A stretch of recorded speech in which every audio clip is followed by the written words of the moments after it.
Olá, colegas! Estamos hoje aqui com a Simone, que vai dar umas orientações para vocês nessa disciplina, metodologia de pesquisa. A Simone, ela é a bibliotecária responsável pela biblioteca da pós-graduação e ela tem essas orientações. Por favor, fiquem atentos, porque são importantíssimas no decorrer da escrita de todos os trabalhos que faremos no curso. Olá pessoal, prazer estar aqui com vocês, com as professoras de artes e artes visuais, e hoje a gente vai falar sobre boas práticas na elaboração dos trabalhos acadêmicos. A equipe da biblioteca ela faz um trabalho colaborativo com os professores de todos os cursos de pós da própria GPEC, e a gente tenta elucidar, tirar as dúvidas dos alunos e dos professores quanto à elaboração dos trabalhos, né? Em que sentido? No sentido de evitar plágios não intencionais, tá certo? Nos trabalhos, porque a gente tem que ter todo o cuidado com esse aspecto no desenvolvimento dos trabalhos, porque quando a gente ingressa em um curso de pós-graduação, esse curso, o ingresso não se reduz apenas ao desenvolvimento de um conhecimento da sua área, à obtenção de um título acadêmico, mas também a contrapartida com a sociedade na produção científica da área. E essa produção exige e requer uma série de conhecimentos na sua elaboração.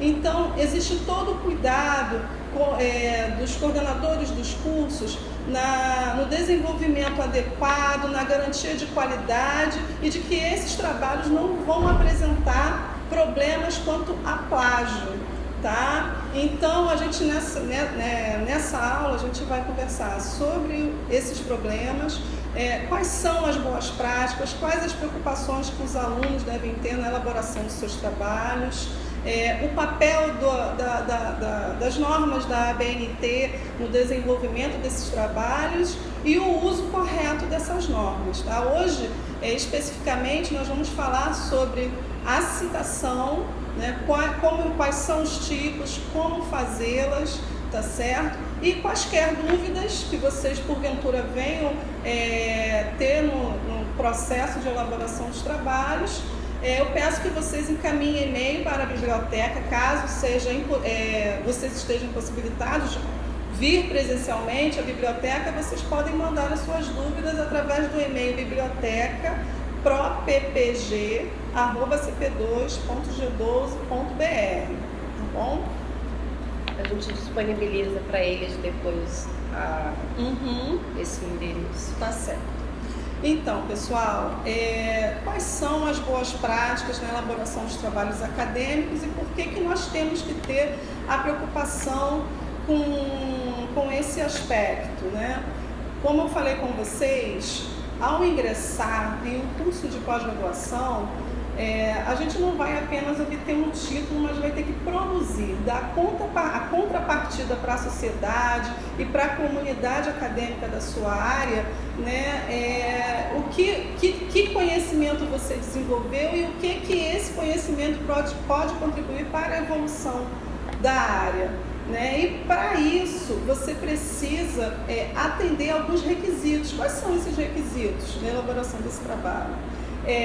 Ter a preocupação com o rigor acadêmico, com o rigor científico do desenvolvimento do trabalho, um vocabulário adequado, a escrita científica é super importante nesse aspecto, você desenvolver um texto com coerência e coesão, com introdução, desenvolvimento, conclusão e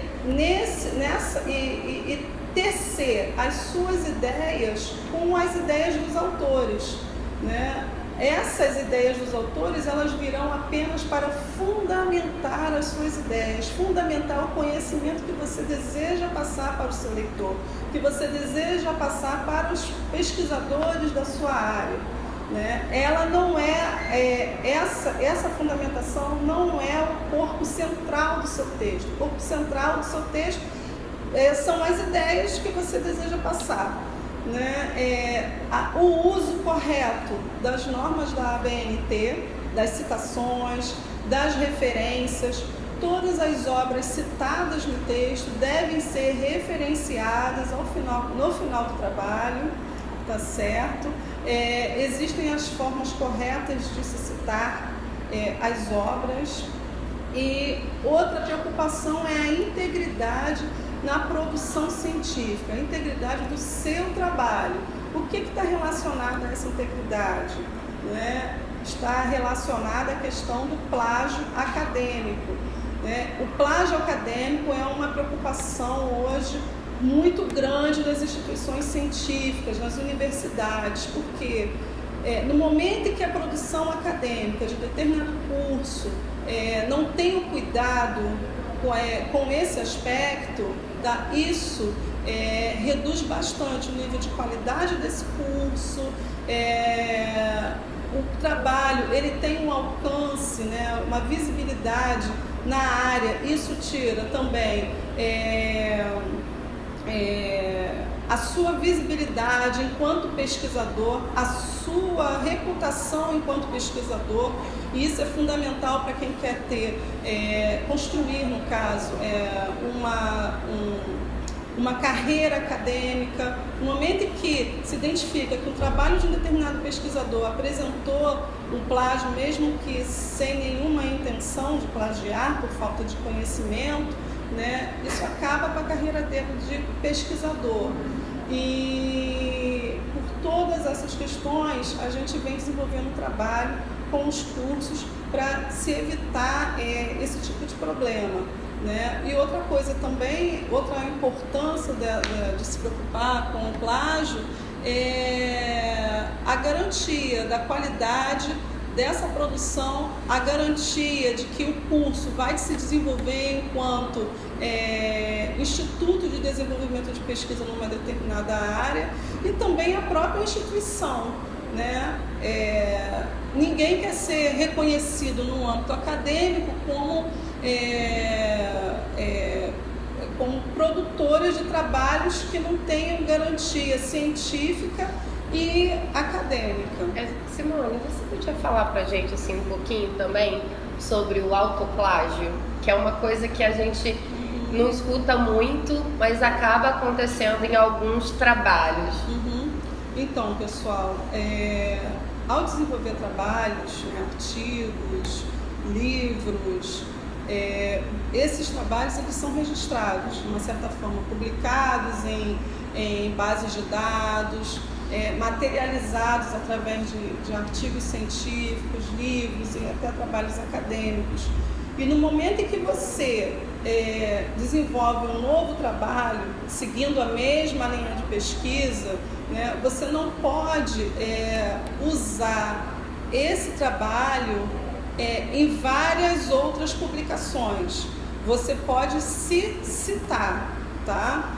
Todas as vezes que você pegar uma parte do seu trabalho acadêmico, seu trabalho científico, você deve citar as obras que você desenvolveu, tá? Porque senão isso se caracteriza num autoplágio, tá? E muitas revistas científicas hoje em dia, elas têm mecanismos de verificar se você cometeu um autoplágio, né? E essas revistas elas brecam, né? Impedem a publicação de trabalhos que têm essa característica. Né? Então não é porque você desenvolveu uma monografia que você vai pegar todo esse texto e fazer um artigo. Você vai ter que desenvolver um novo texto e pode sim citar algumas partes do seu trabalho, só não pode copiá-lo na íntegra e desenvolver e não se citar. Eu não sei se... Não, eu acho que é importante, porque a gente acaba fazendo essa confusão, né? Fui eu que escrevi, então eu posso copiar ao pé da letra tudo que eu escrevi, e acho que se em algum momento lá atrás acontecia... Antes de ter essa divulgação toda do que é plágio, de do que é um autoplágio, as pessoas, por desconhecimento, né, publicavam seus trabalhos na íntegra. Por exemplo, uma monografia virava um livro na íntegra, um artigo, né? E hoje entende-se que o quê? Cada obra tem as suas características e as suas especificidades. Isso evita, né, que o autor fique se repetindo e não procure coisas novas também, né? Exato. O pesquisador precisa também estar ali se alimentando e buscando novas fontes, né? Exato, buscando novas fontes e a pessoa, ela tem que ampliar o conhecimento inicial que ela desenvolveu. Um trabalho de monografia, ela tem uma abrangência específica. Um artigo já vai ter uma abrangência muito maior e precisa de uma melhor fundamentação também, né? Então, por essa razão, a pessoa não tem que se autoplagiar, ela não vai copiar na íntegra o trabalho dela, que fez uma monografia de especialização, por exemplo, e usar essa monografia, por exemplo, numa dissertação de mestrado. Ela vai ampliar esse conhecimento. Então, assim, basicamente, não tem como a pessoa copiar na íntegra um texto, porque ela não vai atender aos princípios e aos requisitos que determinada obra vai exigir dela. São outras propostas, outras dinâmicas, a gente ficar ligado nisso. Exato. E você, a parte que a pessoa quiser citar, ela pode, mas ela vai ter que indicar a fonte que ela publicou, o ano e a página, se for uma citação direta no caso. Então, é isso? Com relação ao autoplágio, sim. Então, vamos seguir. Então, pessoal, com base nessas questões de requisitos, né, para um bom desenvolvimento do trabalho, né, o bom pesquisador será aquele que realiza suas pesquisas de maneira mais apropriada para que daí resulte a melhor contribuição para o avanço da ciência. Então, o bom pesquisador será aquele que vai ter atenção com a questão do rigor científico, o rigor da escrita acadêmica. Essa escrita acadêmica tem toda uma característica específica. Quais são essas características? Se preocupar com a coesão, com a coerência, tá certo? Com a construção textual na terceira pessoa, porque você tem que manter uma imparcialidade nessa construção textual. Apesar de você estar tentando passar para o seu leitor, né, a sua experiência acadêmica, a sua experiência científica a respeito de um determinado tema, esse texto ele tem que estar na terceira pessoa, porque ele tem que ser impessoal, porque na realidade você vai construir as suas ideias fundamentando-se com as ideias de outros autores. Então ali você não pode marcar que é só você que está fazendo aquilo, né? Você teve toda uma base, várias vozes, né, permitiram que você chegasse àquele resultado. Então, eu sozinho não cheguei a lugar nenhum, precisei de outras, então nós chegamos a essa conclusão. Então, por isso que a gente se constrói o texto, né, na terceira pessoa do singular, né? E além disso, não é só uma construção, além de você estar conversando com outros autores no seu texto acadêmico, é uma construção do orientador com o orientando, né? Então, por essa razão ali, existem várias pessoas conversando e tecendo essas ideias. Então, a coesão, a coerência, a preocupação com a correção gramatical, a aplicação correta, o uso correto das normas da ABNT, tudo isso é fundamental para o desenvolvimento do texto, tá? Então, e outro aspecto que é super importante é a questão da integridade, que a gente pontuou anteriormente, né? É fundamental você saber o que é um plágio. Plágio, pessoal, é crime, tá certo? É um ponto super urgente, que você tem que ter ideia do que você está fazendo no seu trabalho.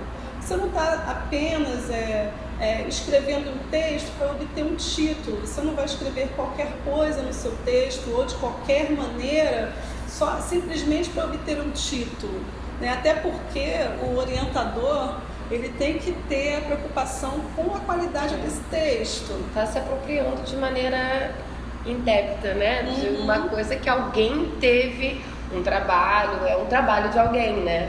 É como se eu estivesse pegando um aparelho ou alguma outra coisa. Não é um objeto, mas é um roubo de ideias. Então, é gravíssimo. É gravíssimo. E é passível de pena, tá? Não só o pagamento de multa, mas até mesmo a reclusão. Eu penso, gente, olha que coisa assim. Por que você tá preso aqui, né? Você tá do lado de uma pessoa que foi presa porque roubou alguma coisa. Eu também roubei, o que? Ideias. Não deve ser, no mínimo, inusitado ser preso por ideias, mas acontece. Então, no momento em que as ideias elas são materializadas através de suporte, seja um suporte impresso, digital ou registrado mesmo na Biblioteca Nacional, né, registrado no Creative Commons, por exemplo, porque todos nós, ao produzir uma ideia, ao materializar essa ideia, você pode registrar no Creative Commons, né, definir quais são os critérios de uso da sua obra. A partir do momento que essa ideia é registrada, é materializada, né, já incide aí a lei do direito autoral. Então você não pode utilizar indevidamente o texto, a obra de alguém sem mencionar a autoria dessa obra, né? Até porque no seu texto você vai construir ideias com bases em leituras e experiências pessoais, tá certo? E você vai tecer essas suas experiências acadêmicas, científicas e pessoais com ideias de outras pessoas. Então, você precisa sim indicar no texto a leitura e as obras que você está mencionando no seu trabalho, tá? Porque o que é um plágio? É a apropriação indevida do conteúdo intelectual que tenha sido produzido por alguém e que é apresentado por outra pessoa como se fosse próprio ou inédito, tá? Por isso que a citação é fundamental, né? Citar corretamente é essencial. Para isso, você precisa ter acesso a essa norma de citação. Você precisa se preocupar em indicar o autor no seu trabalho. O trabalho acadêmico é coisa séria, não é qualquer produção textual, tá? Então, se você não tem responsabilidade quanto pesquisador na produção do seu trabalho, isso vai incorrer em uma série de consequências até jurídicas, tá? Nós tivemos conhecimento de alguns casos que o autor copiou ipsis literis uma monografia, pegou uma monografia na internet e disse que era sua, tá bom? Apresentou na sua especialização uma monografia dando-se como sua, né? E o autor descobriu, que existem meios de descobrir, né, que seu trabalho foi indevidamente usado, e a pessoa foi multada, foi obrigada a indenizar o autor em R$10 mil, né? E o orientador também é um participante disso. Então, por isso, os orientandos se preocupam em direcionar as leituras, em acompanhar todo o desenvolvimento textual do seu orientando, tá bom?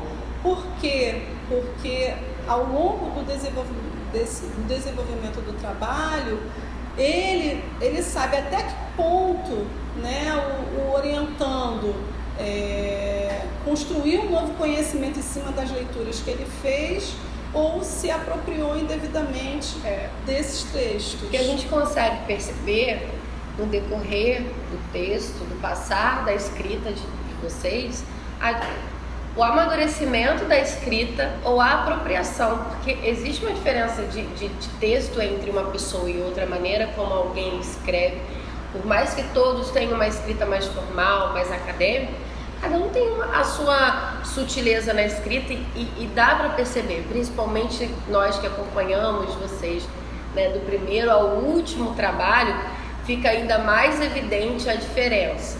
Uma coisa também, Simone, que nós de artes visuais a gente trabalha muito com imagem, né? Que é para também que vocês tenham cuidado com isso, porque pegar uma imagem e não informar a fonte dessa imagem também configura a apropriação. Indevida, exatamente. Toda obra artística é protegida pela lei do direito autoral, seja uma escultura, um quadro, uma fotografia, uma gravura, tá? Um grafismo.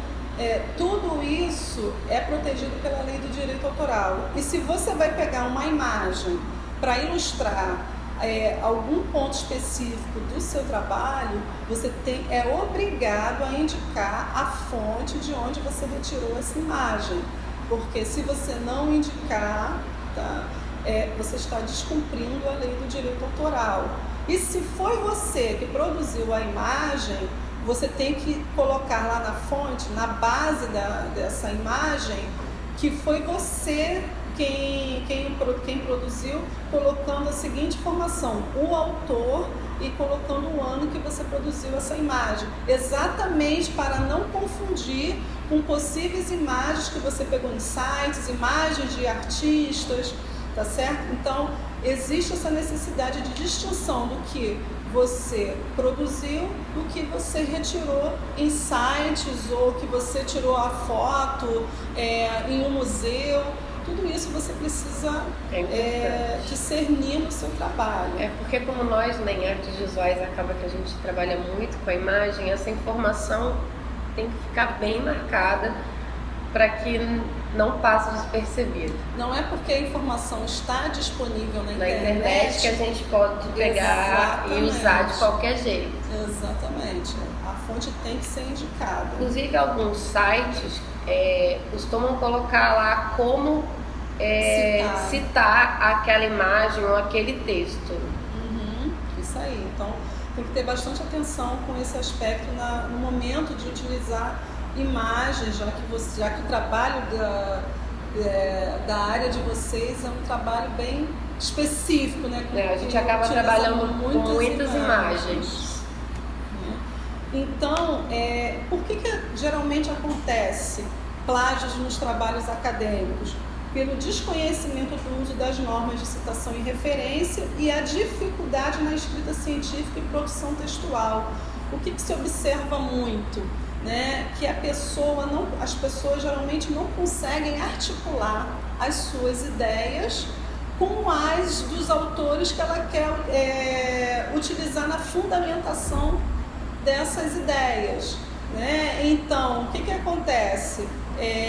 A pessoa geralmente lê uma obra, acha interessante, quer aplicar no seu texto, mas não indica a fonte, não indica o autor, não indica o ano, não indica a página, se faz uma citação direta, ou então ela simplesmente copia e cola uma parte do texto no seu trabalho, não articula essa citação com as suas ideias e aquilo fica desconectado, fica solto no texto. É aí que entra, que se apresenta a dificuldade na escrita científica, a dificuldade da pessoa articular as suas ideias com as ideias dos autores que ela quer utilizar para fundamentar o seu trabalho, né? Então,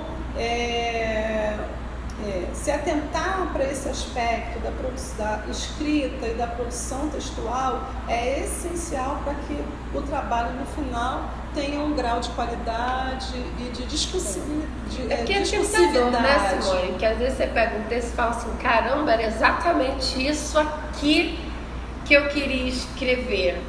Então, essa conversa com esse autor, coloca ele na citação, né? Você vai falar agora pra gente um pouco sobre a citação direta, indireta, como colocar no trabalho, usando aspas ou não. Então, a gente pode usar esses autores, né? A gente, quando alguém escreve, é para realmente compartilhar essa informação. Mas é só ter esse cuidado e essa atenção para que não incorra em algumas questões jurídicas. Exato, né? Exato. O que a gente encontra muito com relação à dificuldade na escrita é que a pessoa, às vezes, não sabe em que momento fazer uma citação direta, em que momento fazer uma citação indireta, né? E a dica que eu dou é que, se existe uma complexidade no texto do autor, uma complexidade na teoria que está sendo apresentada, faça uma citação direta, porque às vezes você quer fazer uma citação indireta para demonstrar que você tem domínio do que está sendo discutido, e por conta disso você acaba incorrendo num plágio não intencional, porque você não sabe traduzir com as suas palavras, interpretar com as suas palavras aquilo que o autor escreveu, né? Por dificuldade mesmo, né? A gente não consegue alcançar a ideia do outro, né? Você não sabe o grau de profundidade, de densidade, você não alcança a densidade que o autor pretendeu dar no seu texto. Então, no momento que você tenta demonstrar que você tem domínio daquele conhecimento, tem domínio da teoria, né, fazendo, por exemplo, uma citação indireta, a gente acaba incorrendo num plágio não intencional. Então, na dúvida, façamos citações diretas. Exato. Né? Para não correr no erro, exato, façamos as diretas. E não esqueçam de indicar o nome do autor, o ano e a página quando for uma citação direta, mas a gente vai chegar nesse ponto, tá bom?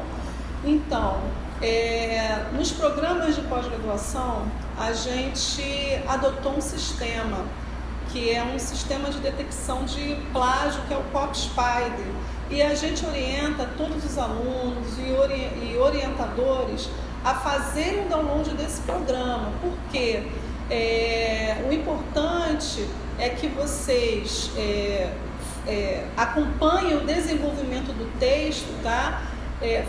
Analisando os seus trabalhos nesse programa. O que ele vai fazer? Ele vai fazer uma leitura do texto, e os textos que porventura estejam disponíveis na internet, ele vai fazer um comparativo e vai apontar o percentual de similaridade entre o texto do autor e os textos disponíveis na internet, entendeu? Então, ali você vai poder verificar se porventura você esqueceu de citar, esqueceu de referenciar, e o orientador, por sua vez, vai conseguir acompanhar o desenrolar do trabalho desse orientando, né, ao longo do período. Então, é super importante que vocês façam o download, ele está disponível na internet, se cadastrem e acompanhem seus trabalhos através desse programa. Quais são as normas que nós utilizamos na elaboração dos trabalhos acadêmicos, né? É a NBR 6023, que foi atualizada no ano passado, então tem toda uma nova forma de referenciar as obras citadas, tá bom? A NBR 6023 é a de elaboração de referências, a 10.520, que é a de apresentação de citações em documentos, e a 14.724, que é a de apresentação da estrutura do trabalho acadêmico, quais são os pré-textuais, os textuais e pós-textuais, tá? É importante, né, ficar sempre de olho nessas regras, porque elas mudam, né, com o passar do tempo. Então, às vezes, mas por que eu posso usar a fonte tal aqui? Tá, mas elas vão mudando com o passar, né, do tempo e das pesquisas. A gente tem que ficar bastante ligado nisso também, porque o que a gente pode usar como referência no início do ano pode não ser a referência ao final do ano também, né? Exatamente, porque as produções acadêmicas, a própria ciência, ela vai evoluindo, né? Então, esses órgãos, no caso é a Associação Brasileira de Normas Técnicas, elas têm que identificar o que está evoluindo nas áreas, como é que está acontecendo essa produção científica, quais são as dificuldades que as pessoas apresentam no uso dessas normas de referência, de citação, e o que é preciso mudar. Então, existem grupos de pesquisa que vão apontando todas essas dificuldades, né, para a Associação Brasileira de Normas Técnicas, e ela vai atualizando conforme as demandas científicas das instituições, tá? O modelo de trabalho que foi elaborado, né, pela equipe de biblioteca para a turma de artes visuais, ele já está todo formatado segundo as normas da ABNT, tá certo? Paginação, os pré-textuais, espaçamento entre linhas, margens, tá certo? Mas pode acontecer do arquivo se desconfigurar, né, na utilização em outros computadores. Então é importante, de qualquer maneira, que vocês saibam quais são as regras da estrutura do trabalho, porque se desconfigurar, você já sabe quais são os parâmetros de apresentação desses trabalhos, tá certo? No próprio modelo também já tem as orientações de citação, orientações de referência bibliográfica para cada tipo de documento, porque cada tipo exige uma forma diferenciada de apresentação das informações. Produto educacional, TCC como um todo, artigo, né? Então, todo o modelo já está estruturado conforme essas regras, tá bom? Mas, de qualquer forma, é essencial que vocês tenham conhecimento das normas. E o que nós vamos verificar, eu e os demais bibliotecários da equipe, né, da biblioteca, no final do trabalho, tá, depois que vocês passarem pela banca, depois que vocês finalizarem a escrita do trabalho de vocês, vocês encaminharão para a gente, através do e-mail que as professoras, né, vão passar depois, os trabalhos em Word, onde nós iremos verificar os seguintes pontos: se os elementos pré-textuais estão em conformidade com o modelo disponível, né, para a coordenação do curso, se as citações foram feitas no corpo do texto, se foram referenciadas no final do trabalho, qual foi o sistema de citação que vocês adotaram. A gente até então nunca tinha tido problemas com sistemas diversificados de citação, porque existem na ABNT dois tipos de citação, a numérica e a autor-data. Nós adotamos o sistema autor-data, que é a indicação do autor, ano e página no texto, tá certo? O sistema numérico é o sistema que você faz a referência na mesma página, mas no rodapé da folha. A gente não adota esse tipo de citação, tá certo? Então a gente colocou isso no modelo e a gente analisa esse aspecto nos trabalhos, tá? A gente teve uma demanda de trabalho com essa característica e por isso a gente vem chamando a atenção dos alunos para não utilizar esse tipo de sistema, tá? E a gente vai olhar se a forma que você citou se está correta em relação à norma da ABNT 10.520, tá? Então agora a gente vai explicar o que é citação e como fazer a citação corretamente no trabalho, tá? A citação, pessoal, é a menção no seu texto de informações extraídas em outras fontes, né, de informação, tá certo? Porque exatamente para identificar em que ponto, até que ponto o texto desenvolvido é seu e até que ponto o texto é de outra pessoa, tá?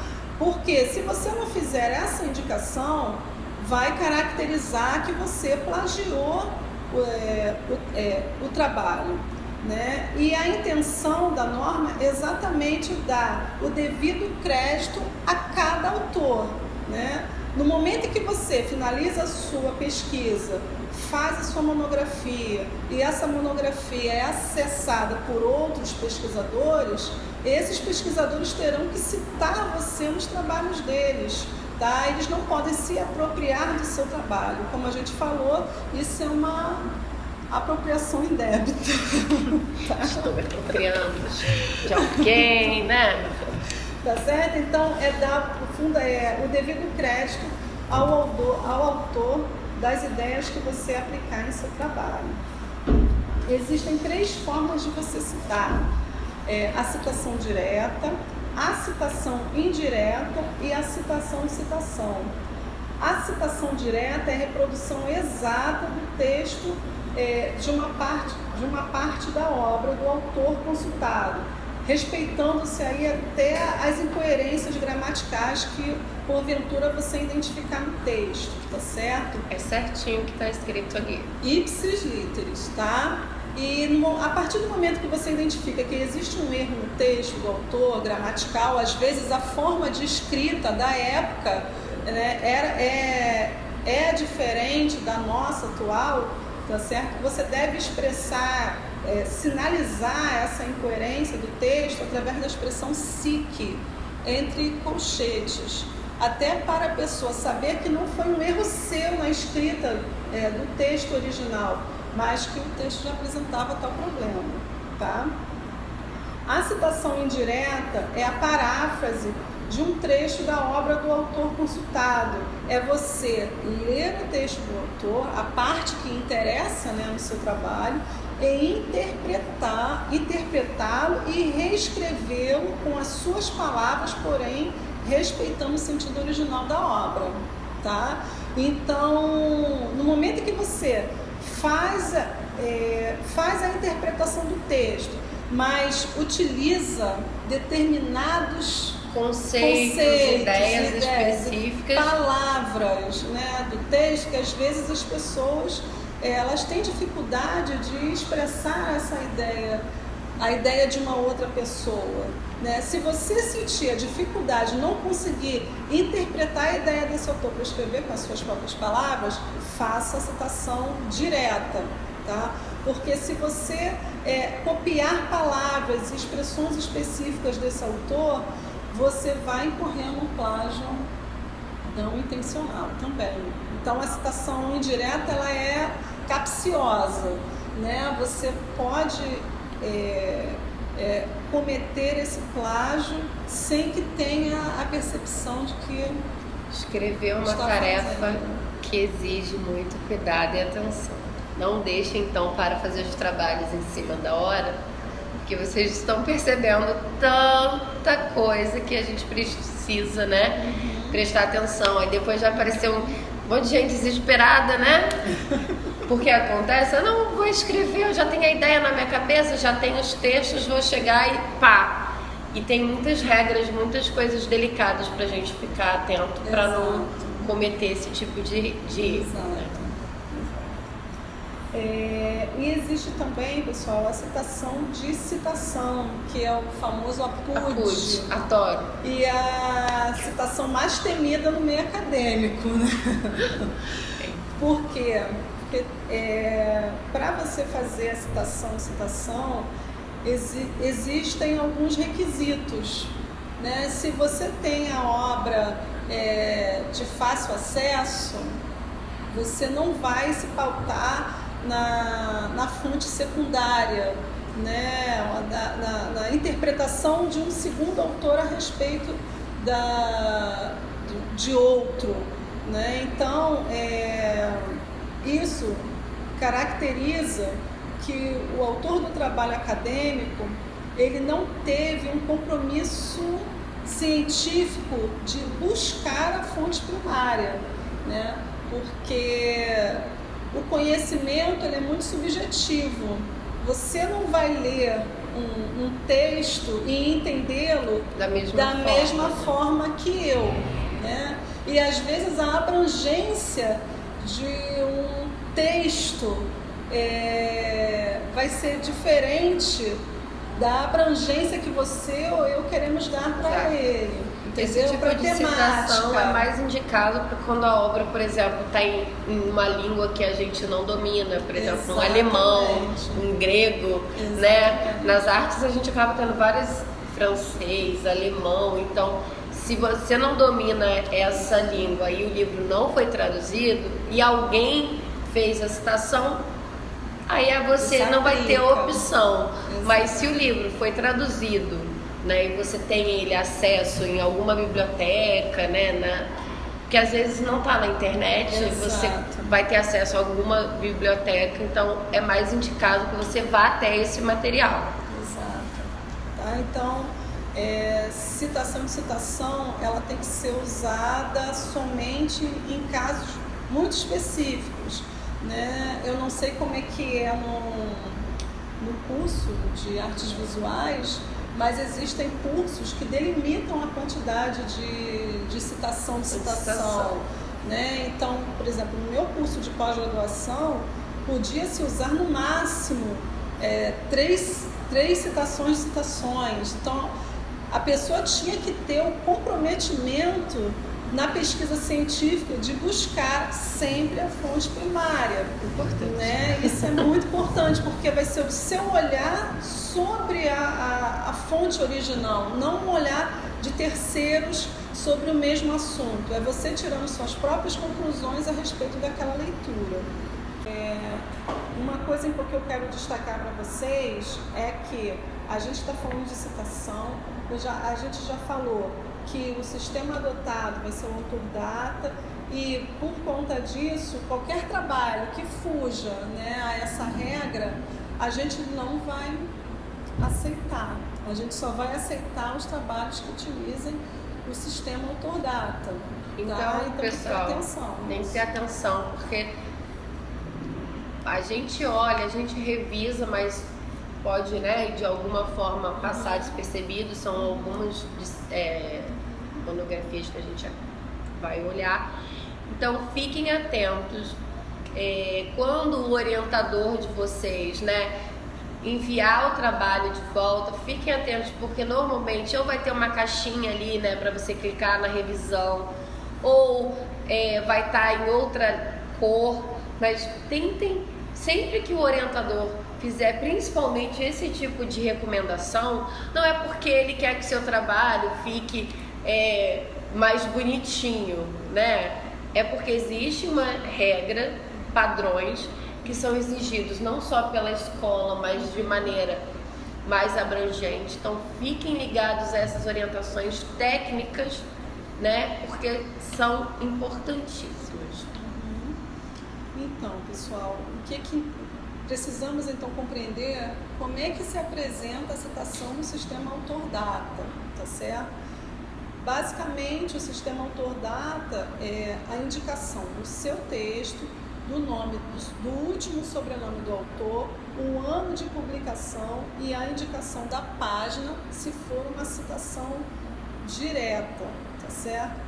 A indicação da página é essencial na citação direta, porque é para fazer investigação do que eu escrevi, se eu plagiei ou se não plagiei, também, tá certo? Também.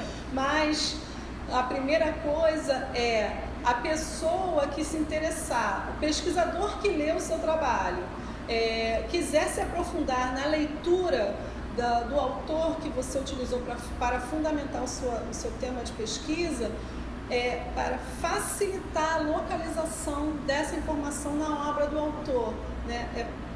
Basicamente é disseminar a informação dessa publicação científica, né?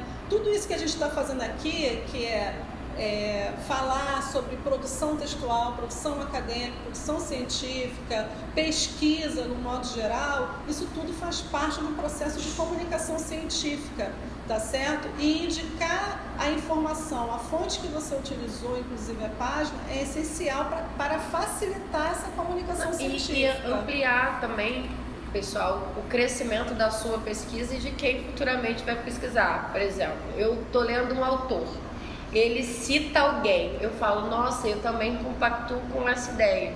Eu vou naquele autor que vai citar outra pessoa que vai me fazer com que cresça cada vez mais o conteúdo e que eu vou trabalhar, né? Exato. É importante.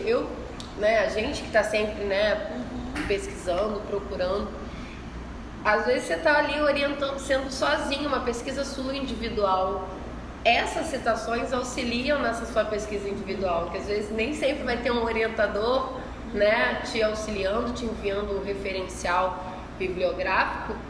E os próprios autores que nós utilizamos são esses nossos parceiros, de ampliação de pesquisa. Exatamente. Então, como é que eu vou citar esses autores no meu trabalho? As chamadas de autoria, a indicação da autoria através da citação, tá? Ela é feita pelo último sobrenome do autor, tá? Com exceção dos nomes latinos, que geralmente é o penúltimo e o último sobrenome, e também os sobrenomes de família, como neto, filho, tá? Esse tipo de sobrenome, ele vem acompanhado do penúltimo sobrenome mais o nome de família. E nos nomes latinos serão os dois últimos sobrenomes, tá? Mas basicamente aqui no Brasil vai ser o último sobrenome do autor. Se a obra foi produzida por uma instituição, vai ser o nome da instituição, toda em caixa alta no texto.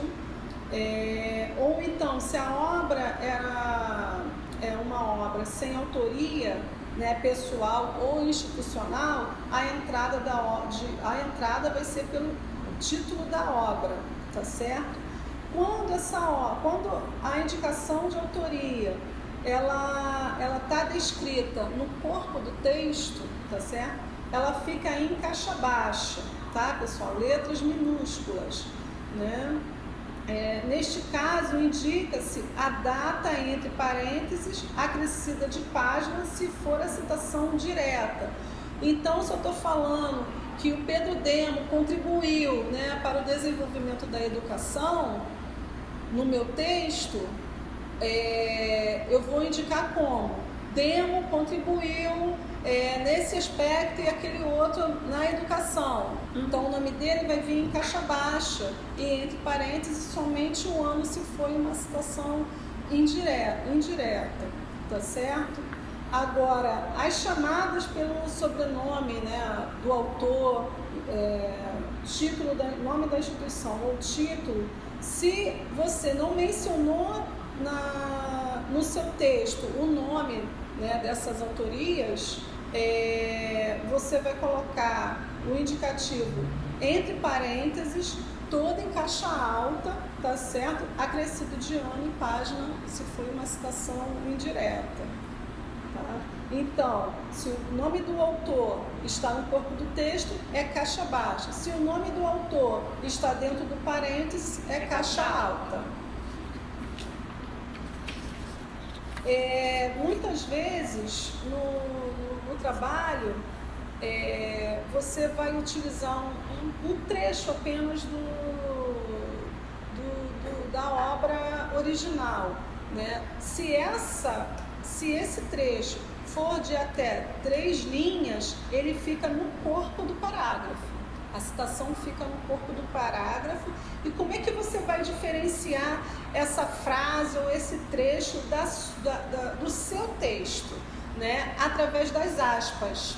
As aspas são utilizadas nas citações diretas com até 3 linhas, exatamente para destacá-las do texto do autor do trabalho acadêmico, tá certo? E se o nome do autor está no texto, é caixa baixa. Dentro do parênteses é caixa alta. Tá? A gente vai deixar tudo isso no arquivo para que vocês consigam visualizar o que ela está falando com essas informações, citações diretas, indiretas. Então não precisa ficar assim, só preciso anotar tudo isso. Precisa gravar as informações mais importantes, mas essas regras, a gente vai deixar esses arquivos para que vocês visualizem de maneira mais clara o que a Simone está falando. Então, existe também a citação direta com mais de 3 linhas. Essa citação, ela tem uma característica muito diferente da primeira, né? Toda vez que a obra, que o texto que você quer citar tiver mais de 3 linhas, essa citação vai vir recuada do parágrafo com margem de 4 centímetros da margem esquerda, com fonte menor. Então, se você, em notas de rodapé, citação, você quer usar 11, pode usar 11. Se quer usar 10, usa 10. Agora, eu não lembro se no nosso modelo a gente escolheu uma fonte específica, um tamanho específico. Foi 11 para citação. 11 para citação, então foi. As citações diretas com mais de 3 linhas, você vai adotar o tamanho 11, tá, pessoal? Agora, a indicação de autoria dessa citação recuada, ela vai ter também uma característica muito diferente. Se você está mencionando o nome do autor antes da citação, tá certo? Os dados bibliográficos como ano e página, eles acompanham o nome do autor. O nome do autor ele não fica lá no topo, antecedendo a citação, e os dados bibliográficos no final da citação. Não, essa forma de apresentação está errada, tá certo? No momento que você fala, Pedro Demo afirma, não, Pedro Demo não, Demo afirma, ao lado do nome dele tem que estar o ano e a página, tá certo? Os dados bibliográficos não ficam dissociados da autoria. E repete embaixo essa citação ou não precisa? Não precisa. Se você está mencionando o nome do autor antes da citação, você não precisa repetir essas informações ao final dela, tá certo? Agora a gente vai falar sobre citação indireta, tá? É a citação que você faz a interpretação do texto original. A citação indireta, ela não vem entre aspas, tá certo? Ela é uma reescrição da ideia do autor, né? A transcrição dessa ideia com as próprias palavras do autor no trabalho, ela não precisa ter essa distinção, esse destaque com as aspas, tá certo? E você vai apenas mencionar o nome do autor e o ano de publicação da obra dele, não havendo a necessidade de indicação de página. Coloca-se a regra estabelece esse padrão exatamente para diferenciar a citação direta da indireta, tá bom? E a citação, que a gente já falou que é um calcanhar de Aquiles em muitos cursos, tá certo? A gente vai utilizar somente quando houver a impossibilidade de localizar essa obra, quando se tratar, por exemplo, de uma obra rara. Obras raras, geralmente as instituições de memória, bibliotecas, museus e arquivos, eles proíbem, né, o acesso exatamente para a conservação dessa obra.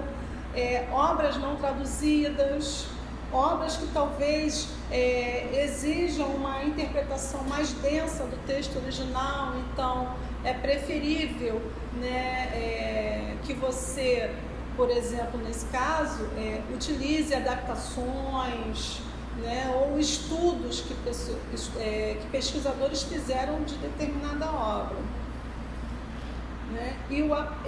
Nesse caso, como é que se faz a citação? Ela é indicada através da expressão apud. Apud significa citado por, né? Então, nessa citação, primeiro você apresenta o autor original, né, da ideia original, que é o primeiro autor, e depois você menciona o nome do autor a qual você teve acesso à obra, né? Sendo que, um detalhe, o que vai ser referenciado, tá, pessoal, não é o autor da ideia original, né, da fonte primária, vai ser o autor da fonte que você teve acesso, da fonte secundária que você teve acesso. É tá? tão complexo, né? Às vezes, se não foi nesses casos, né, tradução e obras raras, o trabalho que se tem para organizar a citação da citação é maior do que você ter acesso à obra original. Exatamente. É bem maior. Exatamente. E se a pessoa fizer muitos apudes no trabalho, tá? Isso caracteriza que ela não teve muito comprometimento com a pesquisa, né? Então, mancha um pouco a reputação dela enquanto pesquisador, tá certo? Então, evitem fazer apude e se restringam aos casos que a gente apontou nesse momento, tá bom? Então, pessoal, o que a gente recomenda, né? Que a própria norma 10.520 recomenda que qualquer que seja o método adotado de citação, que ele seja seguido consistentemente ao longo do trabalho. Então, se a gente definiu que será o sistema autor-data, né? Mencionando o nome do autor, ano e página do texto, a pessoa não vai poder utilizar, por exemplo, um sistema numérico de citação, tá bom? Isso é importante. E a gente tem se deparado muito com esse problema nos trabalhos acadêmicos aqui da ProPGPEC. Eu vou te falar, Simone, eu passei por uma situação, eu mesmo, porque não me foi passada essa informação. Então eu usei, em determinados momentos eu usava o rodapé, em determinados momentos eu colocava a citação. Quando eu fui passar pela revisora, né, porque eu pedi o apoio aos universitários, aí ela falou, você vai ter que escolher. Eu quase tive um trempo, porque eu tive que escolher e organizar aquele trabalho. Eu optei pela citação autor-data e teve um caso que realmente ficou como nota de rodapé, mas era uma informação que não era citação, era de fato uma nota de rodapé, uma informação extra. Foi o único que ficou, mas de resto as citações, porque até então a informação não tinha sido me dada, eu fui, né? Então essa aqui eu quero indicar diretamente, eu vou pôr aqui. Essa aqui não tem tanto peso, eu vou pôr aqui embaixo. Ficou uma coisa...